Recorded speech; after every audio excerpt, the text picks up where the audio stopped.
wakaf. Loh wakaf uploadnya saya Ustaz jaga-jaga makannya itu berdoya-doya amat.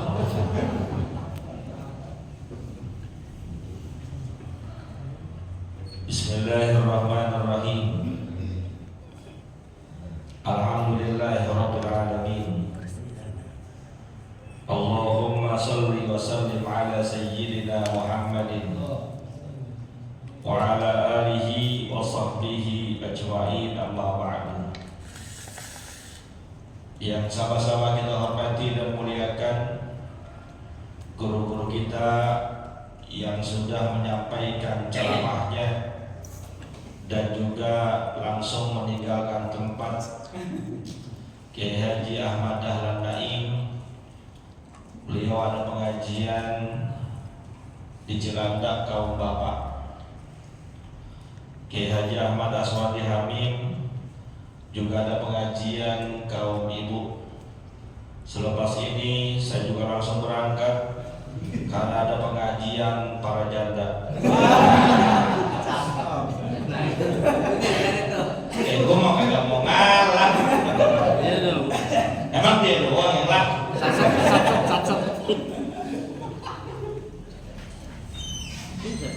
Yang juga saya hormati dan muliakan Ketua DKM Masjid Nurul Iman sekaligus Ketua RW 06 sekaligus pemilik kos-kosan,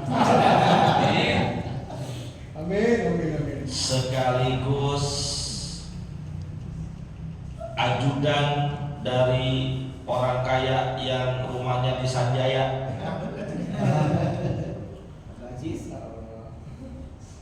yaitu Ustadz Dr. Randas Haji Hasan Abdul Ghani.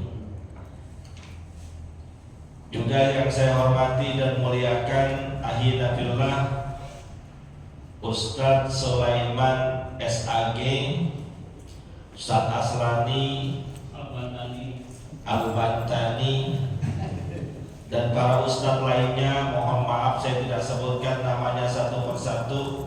Insya Allah hadir dan kumpulnya kita mendatangkan berkah dan ridho dari Allah Subhanahu wa ta'ala. Amin ya rabbal alamin. Sengaja saya disediakan kursi karena memang tadi saya dibisikin insya Allah acara kita tutup jam 12. Sekarang baru jam setengah 9, berarti masih ada waktu 3 jam setengah untuk mendengarkan mauizah hasanah.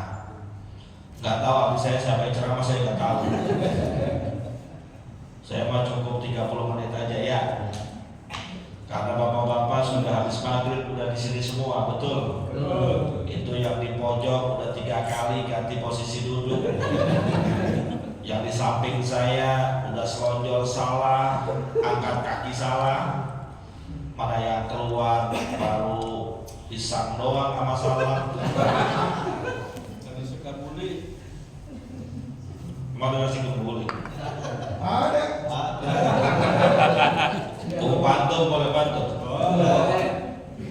Idul Adha kita beli sapi Bali. Ulang. Cakepnya yang ada banyak dikit. Idul Adha kita beli sapi Bali. Jangan dekat-dekat karena bisa nyeruduk.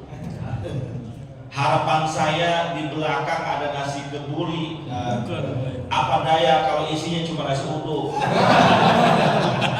Curhat dong. Tapi walaupun nasi uduk insya Allah kita makan juga ya.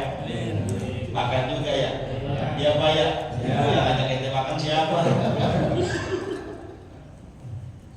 Hadirin yang dimuliakan oleh Allah Subhanahu wa ta'ala, itu masih cuma sekedar nyegar-nyagarin doang. Tadi guru-guru kita sudah menyampaikan, ya Ahmad Dahlan Naim menyampaikan tentang tawakuf majelis ilmu di masjid kita. Kiai Ahmad Aswadi Hamim sudah menyampaikan tentang sedikit keutamaan malam Nisfu Sya'ban. Nah, saya biar judulnya nggak sama, saya ambil tema tentang Isra Mi'raj. Nah, ya, kan ini malam judulnya itu. Ini ngapa mati ya? Oke. Emang kiraku begitu. Ada sentimen. Tapi kayaknya enggak. Cek. Nah, ini. Saya mengambil tema tentang Isra Mi'raj biar nggak tabrakan dengan guru-guru kita yang lain. Pak,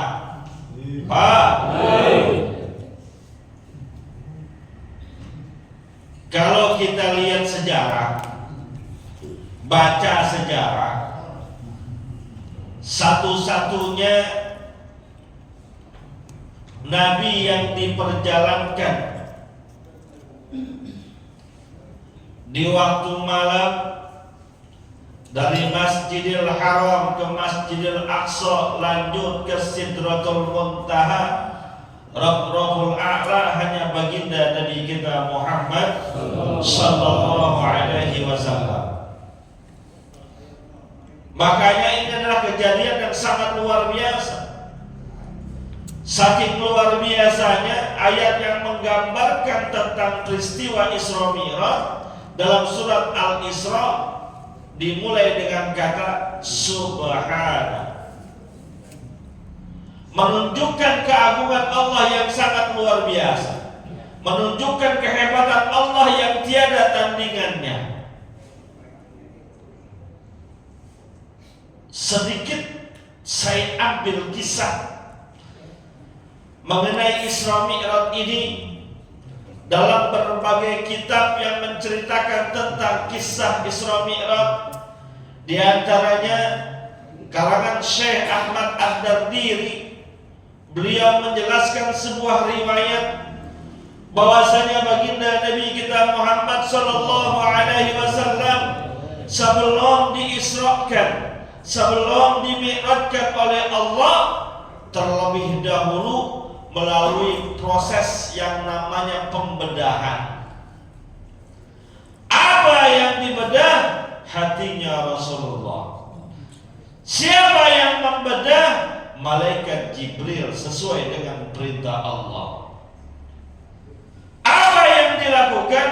Dicuci bersih hatinya baginda Rasul, diisi dengan nilai-nilai keimanan. Setelah itu baru berangkat. Maksudnya apa? Ini sebuah pelajaran buat kita. Berangkatnya Nabi Isra dan Mi'raj itu adalah sebuah kemuliaan yang luar biasa, derajat yang tertinggi, yang tak terkira. Karena baginda Rasul sampai kepada tahapan Sidratul Muntaha, Rabbul A'la, yang semua makhluk tidak bisa sampai kepadanya. Bahkan malaikat Jibril pun berkata, kalau saya ikut dengan engkau sampai Sidratul Muntaha, pasti saya akan hancur dan binasa. Maka Rasulullah sampai ke tempat tinggi yang mulia itu diawali dengan pencucian hati, pembersihan jiwa. Iktibar dan pelajarannya buat kita, kalau pengen tinggi derajat kita, pengen mulia status kita, awali dengan kebersihan hati. Terutama ketika kita pengen mulia secara agama, tinggi derajatnya di sisi Allah Subhanahu wa ta'ala.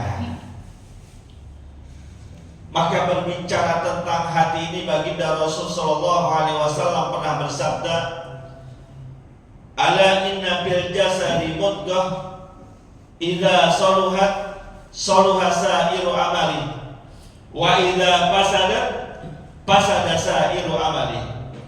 Ala wahyal qalbu." Ketahuilah bahwa pada diri manusia ada sekerat daging yang apabila daging tersebut kualitasnya baik, insya Allah amal yang lain juga akan baik. Tapi jika kualitasnya jelek, kualitasnya buruk, maka amal-amalnya pun akan menjadi buruk dan jelek pula.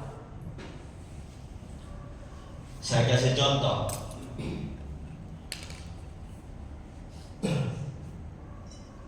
Teko, tahu teko? Ketel. Itu datu dispenser tuh. Ceret ya. Ya kalau di kampung ceret, kalau di sini mah bukan. Ente pencet tombolnya keluar apa? Air. Air apa?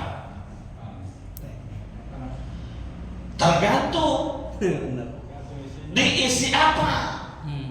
Kalau diisi air putih, keluar air putih. Diisi kopi, keluar kopi. Kalau diisi teh, keluar teh. Kalau diisi air comberan, keluar. Begitu pula kita nih. Kita punya mulut. Mulut kita suka bertutur kata. Mulut kita suka berucap, suka ngomong. Apa yang keluar dari mulut kita tergantung kualitas hati. Kalau hati kita bagus, hati kita bersih, insya Allah yang keluar dari mulut kita adalah kata-kata yang bagus dan bersih. Tapi kalau yang keluar, yang ada di hati kita sesuatu yang jelek, yang kotor, yang busuk, maka keluar dari mulut kita kata-kata yang kotor, yang busuk, yang keji, yang kagak enak didengar. Mohon maaf lah, saya kadang ngelihat orang lagi marah, lagi kesel, baik kepada temannya, kepada istrinya, kepada anaknya, ini mulut gak kekontrol. Kalau lagi marah, keluar sekeluar-keluarnya. Anjing lah keluar anjing. Betul. Bangsat juga dikeluarin. Maka yang keluar dari mulut kita cerminan hati. Kalau hati kita jelek, yang keluar juga jelek-jelek. Jika kita ingin mengikuti baginda Rasul derajatnya tinggi, bersihin hati. Kata hati manusia banyak kotorannya. Hati manusia banyak penyakitnya. Apa kotoran dan penyakit manusia? Di antaranya nih, ada yang namanya hasad, dengki. Ada yang namanya riya. Ada yang namanya ujub, kesombongan. Tuh kalau nempel di hati kita, pasti kelakuan gak bakal benar. Kita punya sifat hasad nih, dengki, iri. Nggak boleh lihat orang lain senang. Kalau orang senang, kita yang menjadi susah. Giliran orang susah, kita senang, tuh hasad.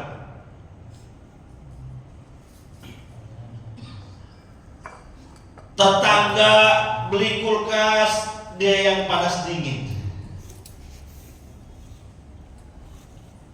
Tetangga yang beli mobil, dia yang puyeng-puyeng.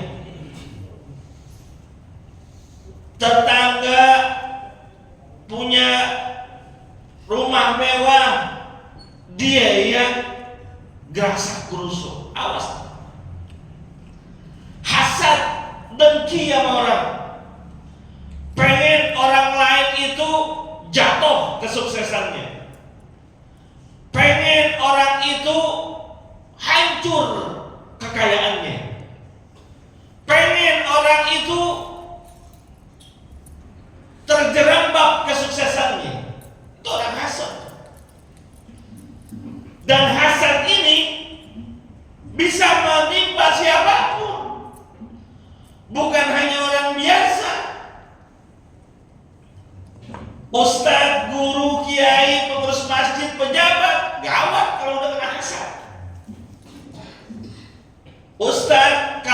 dengki gawat. Ame ustadz yang lain main hasad-hasadan. Dia mulu yang diundang ceramah, gua kagak. Padahal ilmunya ketinggian gua.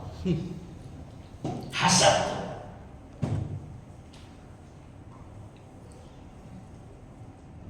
Pejabat, ame pejabat kalau hasad main sikut-sikutan, main dorong-dorongan. Kalau bisa jatuhkan satu dengan yang lainnya, hasad. Pengurus masjid sama pengurus masjid hasad dengki. Enak ya jadi ketua masjid. Tiap Jumat ngitung kotak amal. Ya emang iya. Awas. Apapun posisi kita, jemaah biasa pun, kalau udah hasad, dengki, iri hati satu dengan yang lain, udah main sikut-sikutan. Kalau perlu cari muka, cari muka. Kita jemaah nih, mohon maaf, misalnya jemaah di Masjid Nurul Iman. Hasad kita, dengki kita, iri kita sama jemaah yang lain. Cari muka sama pengurus masjid. Giran ada pengurus masjid rajin luar biasa, apa juga disapu, apa juga dilelap. Ada Bang Haji Hasan paling sibuk dia, nomor 1. Giliran pengurus masjidnya nggak ada, Bang Haji Hasan nggak ada, air masuk ke masjid ya bodo amat. Banjir lah, bukan masjid gua. Ada yang begitu? Ada yang begitu nggak? Bangetan, hasad, dengki, iri. Ini sifat yang membahayakan kita nih.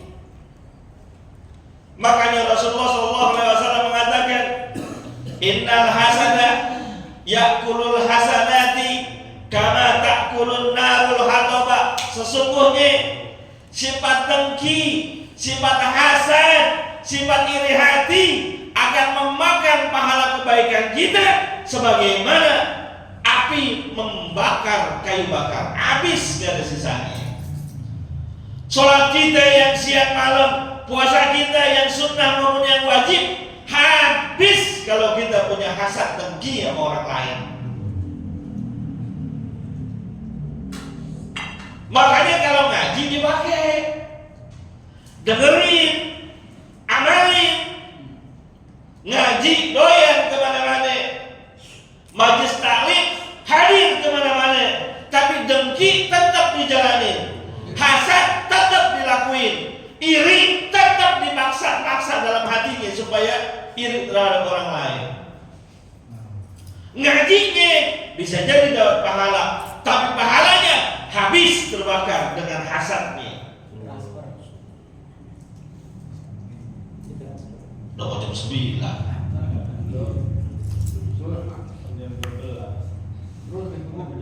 Apa jam 12? Beneran?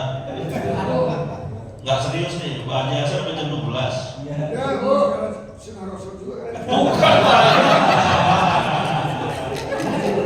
Ente sih enak, palang merah belas orang ada. Itu yang jauh nih. Kasihan kan Ustadz Aslani. Tapi dia kayak ada pengkalan kan? Ustadz Aslani itu nyanyiannya nyanyian Caca Handika dia. Masak sendiri, cuci baju sendiri, makanku pun sendiri, tidur pun sendiri.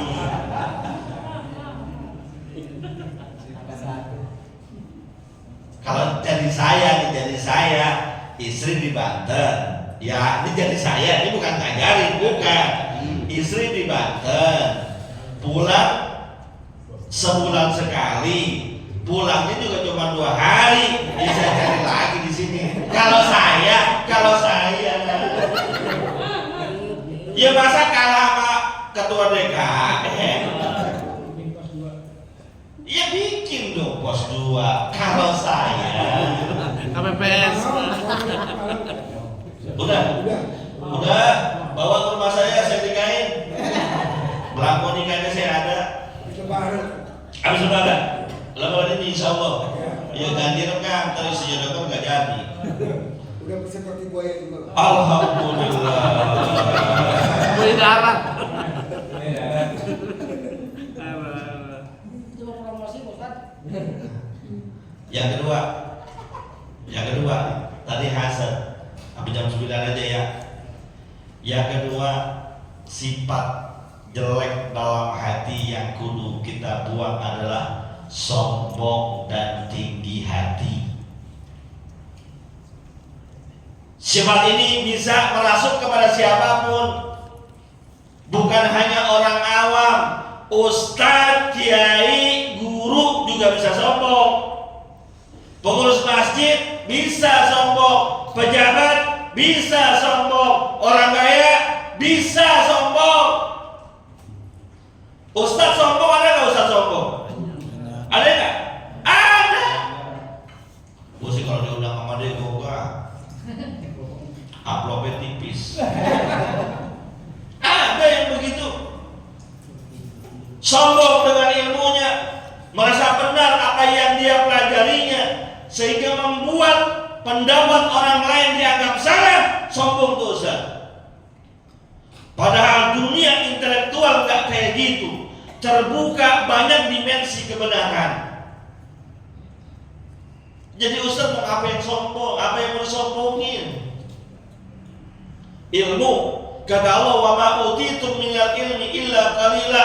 Sehebat apapun ente, sepintar apapun ente, yang aku berikan dari ilmu cuma sedikit. Dengan yang sedikit ini mau sombong, kebangetan. Orang kaya sombong, ada nggak orang kaya sombong? Jalan gak dapat tanah, Pocong dulu. kuntilanak paling.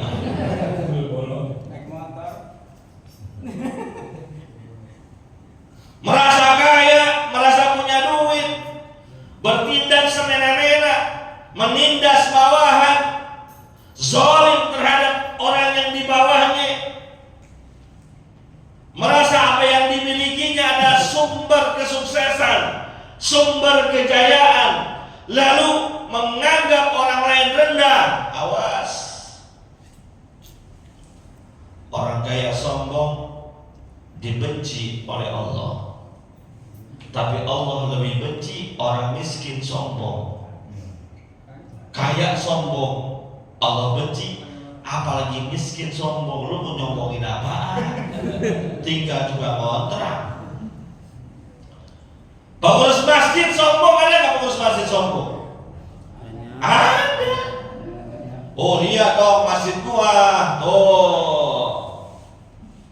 masjid lain nggak ada kayak masjid gua. Masjid gue dong, hujan banjir.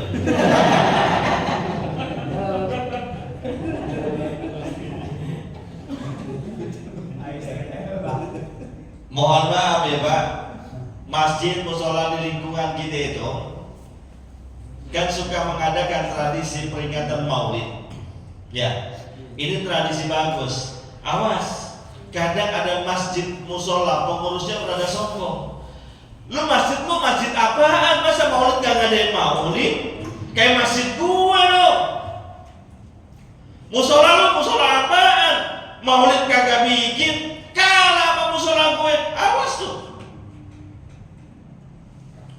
Kalau ada niat sombongnya, mau dia orang kaya, mau dia pengurus masjid, mau dia ustaz, mau dia pejabat,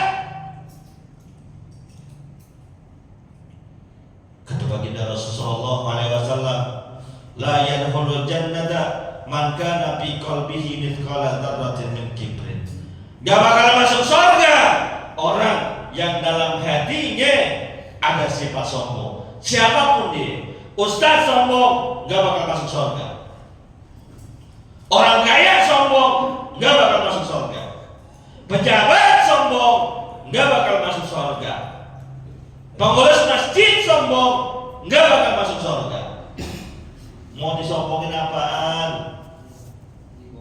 Seandainya orang kaya, seandainya dia pejabat, mau nyombongin apaan? Kita semua dasar lahirnya sahabat dan sesuatu yang hina. Dan ketika meninggal dunia, posisi kita sama, nggak bawa apa-apa. Yang pejabat nanggalin jabatannya, yang orang kaya tinggalin kekayaannya. Yang punya status sosial nggak dibawa-bawa status sosialnya ketika masuk dalam kubur. Mau sombongin apaan coba? Maka kita hadir majelis taklim di masjid ini, baik yang malam Jumat ataupun yang Senin siang, hakikatnya pengen ngebersihin hati. Hati kita jangan ada kotorannya, jangan ada penyakitnya. Ya, yang bisa datang malam Jumat, alhamdulillah saya senang. Yang bisa cuma datang Senin siang, alhamdulillah saya senang juga. Mau yang datang berapa kayak alhamdulillah saya senang juga. Ya, yang datang banyak alhamdulillah, yang datang dikit juga alhamdulillah masih ada yang datang. Yang repot kalau gua ngajar kagak ada orang. Gua ceramain siapa? Kalau saya ceramahnya hebat, ngajarnya hebat, yang dengerin nggak ada. Kira-kira orang bakal bilang apa? Tuh Ustaz udah lama begitu. Ya, jadi yang datang dikit alhamdulillah, yang datang banyak alhamdulillah. Bahkan salah seorang ulama sufi, dia punya majlis taklim. Dari dikit jadi banyak, ketika mulai banyak justru dia berhenti ngajinya. Orang pada nungguin, dia nggak ngajar. Sampai orangnya tinggal dikit baru dia ngajar lagi. Murid-murid setianya nanya, wahai Tuan Guru, kenapa ketika banyak orang yang datang pengen ngaji, justru Tuan Guru nggak ngajarin? Giliran dikit Tuan Guru ngajar. Apa kata tuh Guru? Saya pengen jaga hati saya supaya bisa ikhlas, supaya nggak bangga. Mohon maaf ya, kadang ini penyakit nih. Saya tukang ceramah kemana-mana. Kalau ceramah yang denger banyak, semangat udah happy. Saudara-saudara, hadirin yang dimuliakan oleh Allah. Begitu semangat. Gila yang datang segini. Ya, assalamualaikum warahmatullahi wabarakatuh. Udah ya, saya ada kegiatan di tempat lain. Bukan guru kita, bukan yang lain. Jadi kita jaga keikhlasan, ya, jaga keikhlasan. Yang datang hadir banyak alhamdulillah, yang datang dikit juga alhamdulillah. Udah jam 9. Ya. Kayak kurang. Doa. Oh. Itu dia puasa tadi. Buka puasa baru teh manis doang. Jadi begitu. Doa. Kita baca doa diawali dengan surat Al-Fatihah. Berharap, berdoa guru-guru kita dijaga oleh Allah Subhanahu wa Ta'ala. Bangsa dan negara kita dijaga oleh Allah Subhanahu wa Ta'ala. Jangan pada berantem selepas Pilpres ini, mau bagaimanapun kek, mau katanya curang kek, udah yang penting jangan pada berantem. Ya, bangsa kita terlampau sangat besar jika dikorbankan dengan kehancuran. Berdoa juga untuk diri kita, keluarga kita. Selepas penutupan pengajian ini, mungkin beberapa hari ke depan ada momen bulan Ramadan. Mudah-mudahan Allah kasih kesehatan, Allah kasih panjang umur. Yang paling penting Allah kasih tetap iman Islam. Percuma Ramadan datang, badan sehat, umur panjang, kita murtad, ya percuma kan? Percuma juga kita tetap Islam, umur panjang, sakit-sakitan, percuma juga. Doa kita umur panjang, tetap iman Islam, badan sehat, duit ada lagi. Jangan lengkap itu ya. Mau lebaran megang duit 20 juta enak apa kagak? Oh, enak apa kagak? Pengen kagak gitu? Rumahnya pengen banget rumahnya. Ya, karena aja dulu ngarep ya. Ya kali-kali itu mau ngarep semua di rumah-rumahnya nih. Ya mudah-mudahan Allah kasih kita rezeki yang halal yang baik. Al-Fatihah.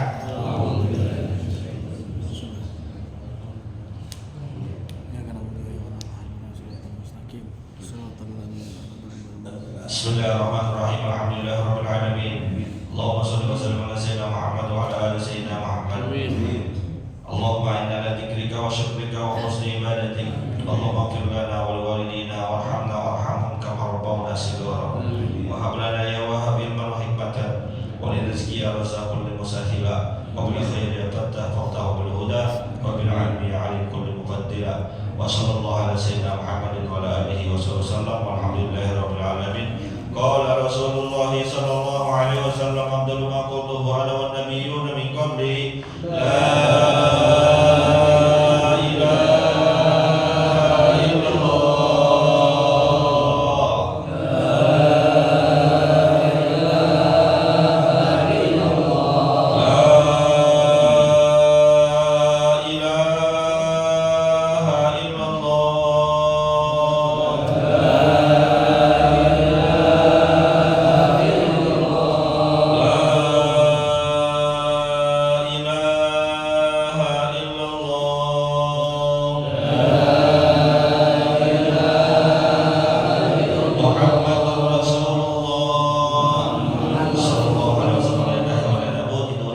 Islam, as-salatu wa ma taufiqi illa billah, alaihi tawakkaltu wa ilaihi